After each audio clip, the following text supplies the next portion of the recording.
What it do? Bedtime crew. Hey man, listen, today I'm here to talk about the fights that we need to see after UFC 316. Obviously, Merab beat Dude, imagine me not getting submitted by freaking Merab, dude. Dude, Merab freaking caught me in the choke, dude. We gotta talk about what's next for Merab. We gotta talk about what's next for O'Malley. Kayla Harrison, Officer Pyfer. A bunch of big names on the card. I'm not going to cover every single individual, so if you were waiting for me to talk about what's next for Ariane Lipski, you have come to the wrong video, my brother, but I'm here to hook you up with some banger matchups, dude. First thing we need to talk about is the main event of this pay-per-view. Merab beats Sean O'Malley by round 3 submission, and he's the fucking bantamweight GOAT. He can literally do whatever he wants in this division.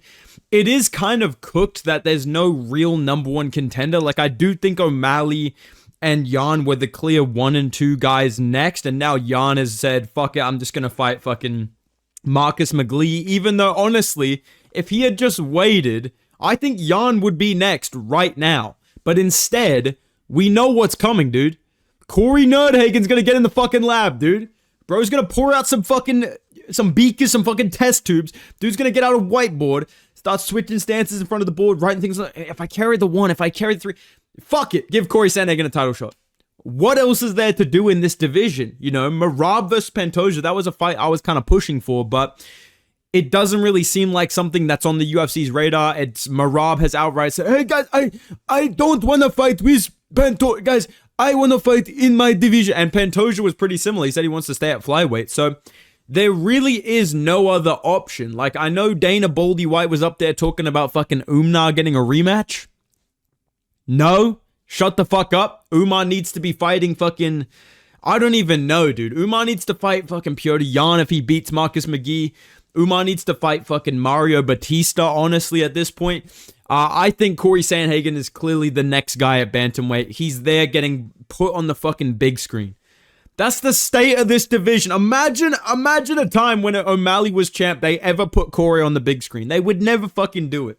They would literally go in the crowd and put Amanda Nunes on the camera and say maybe her versus O'Malley instead of giving Corey Sandhagen a title shot. That's the state of this division, but I fuck with Corey Sandhagen. I'm happy for him to get this title shot. He ain't winning that shit though, bro. Like, the last thing I'm gonna say about this Corey maybe Corey. Come on, dude. Come on, man. I had to laugh, bro, because I was watching ESPN and Corey Sandhagen, bro gets on there. You have to knock him out. You have to knock out Merab. I was like, okay, so why are we giving you a title shot then? What are you going to do, though? You know what I mean? Okay, yeah, all right. We have to knock him out. Okay, but what are you going to do to Merab? Because, come on, bro. There's going to be one guy. Dude, Corey Sandhagen flying knee, man. Corey Sandhagen's got a nasty inverted triangle, man. I think Corey Sandhagen will do well to defend the takedowns. I think he'll get mogged on the feet like O'Malley did, and I think eventually he will get just drowned and lose a close decision where he kind of gets pieced up somehow by Merab.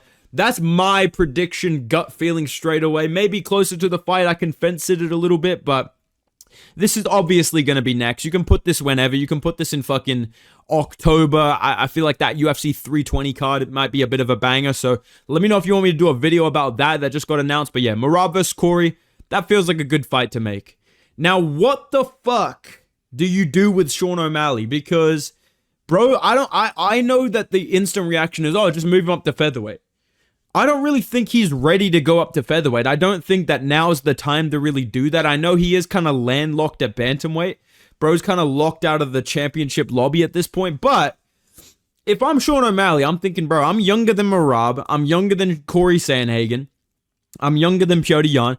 Realistically, all O'Malley has to do is kind of wait around for like a year. A year, maybe 2 years. And I think Merab and Jan will pretty much be gone from the title picture. And I think he beats Jan anyways if it's in a 5-round fight.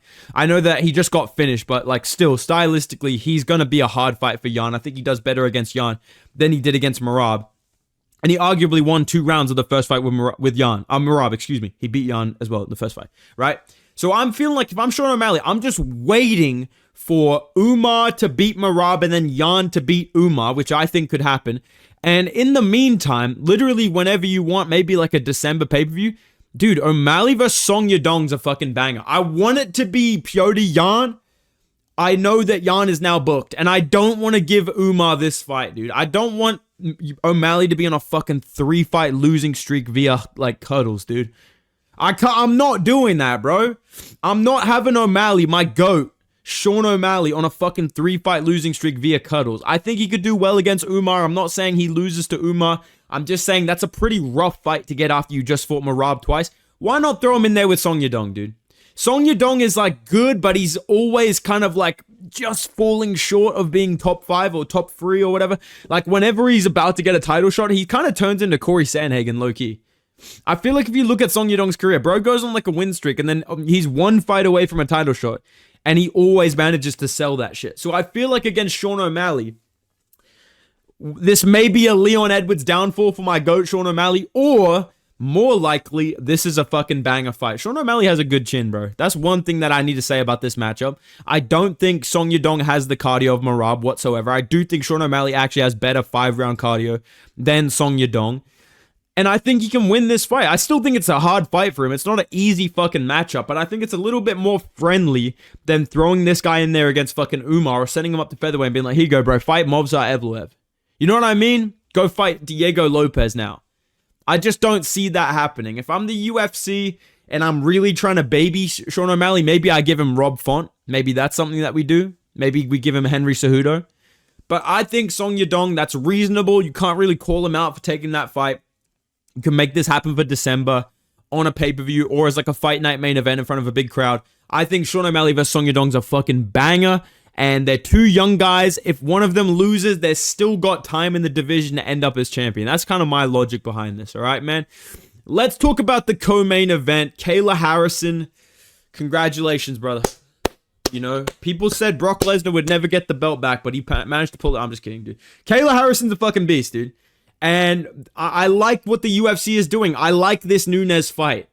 I do think that at the, like, obviously, when I look at this fight, yes, this is the best fight you can make in women's MMA. That's why I like it. I am genuinely excited to see these two go against each other. You know, some women with some actual fucking skill in the title picture is pretty entertaining. I don't think Kayla Harrison is actually that good at striking. I really do think she would get chinned if Nunes... Dude, if Nunes comes back and she sleeps fucking... What's this kid's name? Kayla Harrison. After 2 years on the couch, just close the fucking division, bro. Just go ahead and start the WUFC, bro. Because if that happens, this sport is in a fucking flat circle. It's never going to evolve. We're never going to have a women's bantamweight division that's like that prime strawweight division, dude. When it was Zhang Weili, Joanna, Rose, Carla Esparza. You know what I mean? Like, I don't think women's bantamweight will ever get there. And I think after this fight, the division is just going to be... Probably, even if Kayla Harrison loses, I'm going to just assume that she will just... become the vacant champion when Nunes retires again and go back to beating up jobbers like fucking Macy Chasson and Ketlin Vieira rematch. You know, Raquel Pennington versus Kayla Harrison. Holy fuck, who doesn't want to see that, right? That's kind of what's happening with this division. So I am excited for this. I am looking forward to this. I do think this should be next. I'm looking forward to this.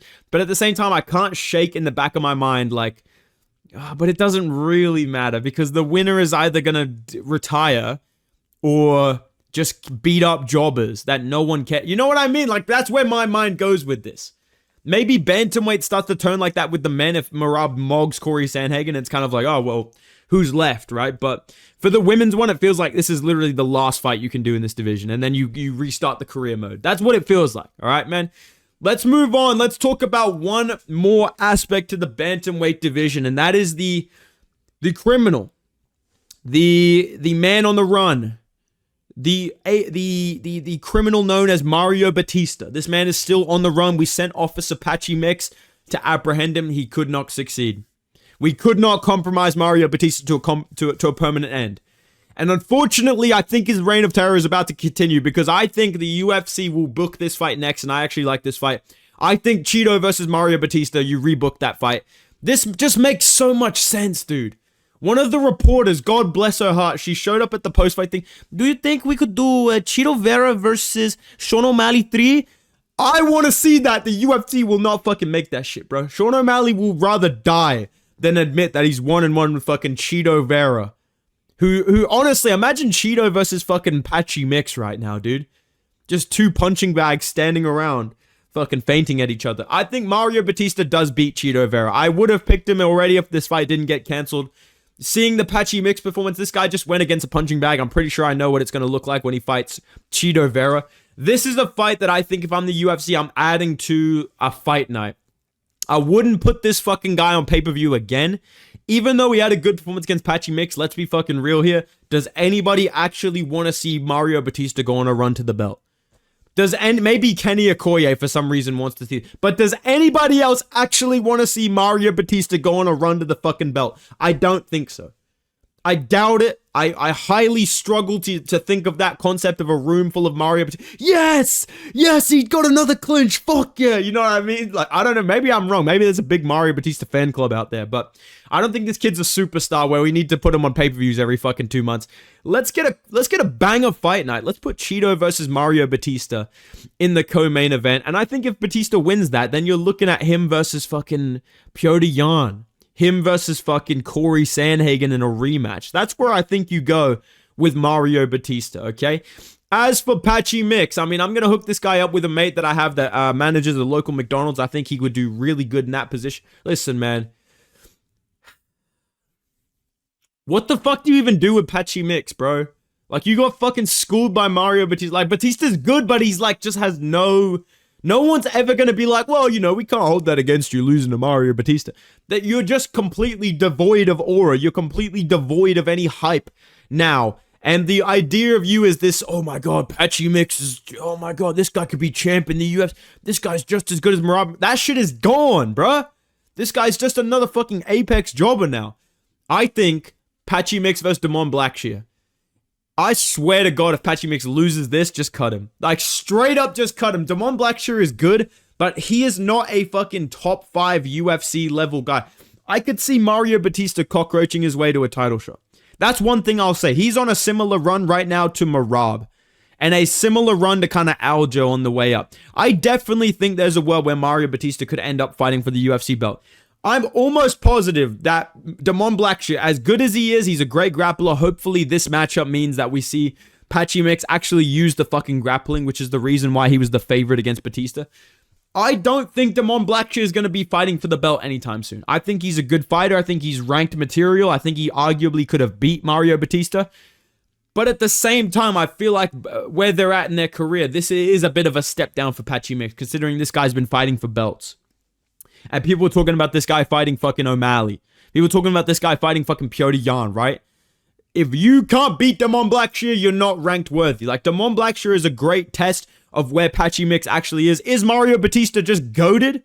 Maybe. Or is Patchy Mix just not even that good? This is a fight where I feel like we kind of figured that out in the UFC level without, like, throwing away Patchy Mix. Because if he loses to fucking, like, Davey Grant, or if he loses to fucking Ronnie Yaya, then you're completely done. You've put all this money in for nothing. Whereas, if you lose to Blackshear, like I said, Blackshear is good. There's not really shame in that, but it just shows us where Patchy Mix is. So, that's what I would do with those guys at Bantamweight. Let's move on, though. Let's talk about Officer Pyfer. Obviously, he reported in. He had a couple of malfunctions. We were able to fix the body cam for him. Therefore, he wasn't able to finish Kelvin Gastelum. But, you know, Kelvin Gastelum's a tough customer, dude. Kelvin Gastelum's a pretty tough guy. He's a bit of a fridge. I don't think Joe Pyfer should really get, like, a big name from that win. Like, if he knocked out Kelvin Gastelum, I may be, like, considering, let's do Cannonier versus Pyfer, right? Let's see how Pyfer acts with this guy, right? Something along those lines. But because of the performance that he had, I think he deserves a little bit of a step up against, like, someone near the rankings, right there at the top 15. I'm going to say Michel Pereira versus Joe Pyfer. Number one, I want to see Joe Pyfer's salty ass dealing with someone like emoting and dancing in front of him. I think that would be pretty entertaining to see him just stare angrily at fucking Michel, trying to blow him up telepathically with his fucking mind. Watching Michel Pereira dance around the fucking cage doing flips and shit like breakdancing. I think that would be pretty entertaining. I also think this is a guaranteed finish. Like, I think guaranteed Joe Pyfer sleeps Michel Pereira in round 2 after he gasses out. And gets a huge name, like gets a top 10 level opponent. I think that would actually justify it. So I'm not going to explain this one too much. I think Michel Pereira is a good stepping stone for Joe Pyfer here. If Michel Pereira wins this one, pretty fucking crazy. I can't really see that happening, but it would be good for him. So yeah, I think that's the fight that you would do. People would get behind that. They both have like good highlight reels as well, you know, man. Last one to talk about on the main card, then we'll talk about some prelim fighters. We got to talk about Kevin Holland, man. Kevin Holland actually put on, and you guys know I'm one of the most staunch Kevin Holland haters there is. I picked MVP to beat him. I picked fucking Rainier Derrida to beat him. Both of those times, I'm pretty sure Kevin Holland was the favorite. I picked him to beat Gunnar Nelson. I got one wrong against Luque. I know what his next fight's going to be. The UFC is fucking salivating at the idea of this. I love the Colby Covington call out. Kevin Holland actually put on a great performance, great win, acted humbly afterwards. It was insane to see. He seems to be genuinely locked in. Not in like a short, dude, I haven't freaking Jade the Pain in fucking 2 months, dude. Not in that type of locked in way. Like genuinely locked in. Not like a character like I'm locked in now. I'm locked in Holland. Genuinely training hard, making 170, trying to go on a run. You've beat 2 people in a row now. Gunnar Nelson, Vicente Luque. He deserves to fight Colby Covington. I think he could win this matchup as well. This is actually a competitive fight, but I lean towards Kevin Holland at this point in their careers. And I like this matchup. It's a big name. Someone that Colby Covington can't really get on. Yeah, the guy's a complete nobody. You know, nobody gives a fuck about Holland. You know, the guy's a complete joke. The guy's a complete bum. The guy's 45 and 70. Oh my God, I just know Colby will say some shit like that. I just know Colby Covington will steal that joke for the 50th time. 45-7. The guy thinks 45-70 is his fucking record. The guy's a complete bum. Journeyman fucking jobber in the welterweight division. The guy's a complete bum. But I think the UFC can force this fight to happen. I think Colby versus Kevin Holland on a pay-per-view, maybe on that fucking 320 card, maybe the headliner of a fight night. That would be kind of sick. Maybe put that shit in California. Kevin Holland versus Colby Covington. I'm in for this fight. I fucking love that shit, man. All right. Let's talk about Joshua Van, boys. Okay, I've deliberated. I've thought about it. I'm thinking. I'm scratching my chin. I'm thinking, what do I do with Joshua Van after that masterclass over Bruno Silva? I don't give a fuck, bro. If I'm working for the UFC, I'm walking in the fucking room. I'm printing this out. I'm slamming it on the table in front of Dana White and Hunter Campbell. I'm slamming it down on the table. I'm just looking at them. Make this fight now. I don't give a fuck. Listen, kid. Listen. I don't give a fuck. Make this fight. Brandon Moreno, who the fuck else is he supposed to fight, dude? He's beat everyone else in the division. He does not deserve a title shot. No one, and I mean no one, wants to see Brandon Moreno fight Pantoja for the 15th fucking time. Joshua Van deserves to fight up the rankings. Everyone else is booked. He's extremely active. Brandon Moreno hasn't fought in a little bit since like March, I believe. March, around then, April. Make this fight, dude. Joshua Van versus Brandon Moreno, 5-round main event. Boom. Done. Problem solved. You know what? If you can't get Yair Rodriguez versus Diego Lopez to main event that UFC Noche card, put this as the main event. Please, bro. Please give me Moreno versus Joshua Van. 5 rounds. I'd pick Joshua Van. I don't give a fuck, dude. I'm picking Joshua Van in that fight as well. All right, man? Next fighter to talk about is Azamat Murzakanov. He's coming off a great knockout win over Brenson Ribeiro. He's on a great win streak. He's 15-0 now. He is ranked. He was supposed to be fighting some bigger names in the division, but he pulled out due to a suspension. I believe it was a failed drug test, if I remember correctly, at UFC 309. But the professional's back, dude. The professional decided he faked a drug test failure to actually go. Not a lot of people know this. I have an inside source with Murzakanov. He actually faked that outcome to go and just put some time into his craft as an Uber driver. He wanted to get his rating up to 4.9 out of 10. 4.9 out of 5, excuse me. He's one of the most professional Uber. That's actually why they call him the professional, because he vacuums his car. You know, he has an air freshener in there. And he's on a fucking run. He deserves a big name. I think Volkan Ozdemir versus Azamat Murzakanov. Now, Murzakanov's the guy on the right, in case you don't know. Ozdemir is a very, very solid test. Ozdemir can sleep pretty much anyone in this division. I've never seen anyone really dominate Ozdemir except for my GOAT, Daniel Cormier. Outside of that, when you put anybody against Ozdemir, they either get finished or they win a decision against him. For the most part, like Yuri Prohaska KO'd him badly, but even then he got rocked in that fight. I think this is a really tough test for Murzakanov, but I think that's important because This guy is really fucking good, and I don't want to see him keep fighting jobbers at light heavyweight. I want him to fight one of the light heavyweights that's actually good, and I think Ozdemir is very underrated. I think him versus Mozharov is a very exciting fight for the hardcores, and it's a good test to see where he is. So that's what I would do with Mozharov. Maybe on the Abu Dhabi card at the end of the year, that seems to be where fucking Ozdemir spawns in, but that's what I would do with Mozharov. I'd do him versus Ozdemir in the light heavyweight division. Last person to talk about, mate, Quillin Sfield. How do I get this guy to the title? That's what I'm thinking, all right? And I was looking through the lightweight top 50, top 60. I'm thinking, who's actually like a little bit of a step up or in terms of name value? And honestly, when you look at his record, he actually is a pretty solid gatekeeper that dictates what prospects move up in the division and what prospects get finished. I think Jordan Levitt versus Quillin Sfield, it has a little bit of that meme ability that I think you need for a Quillin Sfield fight. Obviously, there was some parallels noticed and some attributes noticed about his opponents, Anshul Jubilee and Yanal Ashmuz. I think now we go a little bit broader, bro. We're not going individual countries. We're going entire, nationalities, I guess I should say, and, potentially other aspects of a human being. All jokes aside, listen, Jordan Levitt actually like a bit of a good gatekeeper. He lost to Chase Hooper. He lost to Paddy Pimblett. Otherwise, he's winning fights in the UFC. And I think Quillin Sfield absolutely smokes this fucking guy. But you, as the UFC and as a fan, can say, well, only fucking Chase Hooper and Paddy Pimblett have done that. And look at the wins and the streaks that these guys are on. I think that's a solid test for Quillin Sfield. It's memeable. It's a funny fight. And I also think it is a good test because, like I said, those guys demolish this guy. If Quillin Sfield goes out there and doesn't demolish Jordan Levitt, we have concern. But I think he would, because I think he's as good as those guys. Like, he has potential to be as good as those guys. I guess that's what I mean. But that's what I would do with these guys. Let me know what fights you want to see after UFC 316 in the comments down below. If you enjoyed the video, drop a like, subscribe to the channel, go follow me on Instagram and Twitter at Bedtime MMA. And I will see you guys in the next video, man. Goodbye.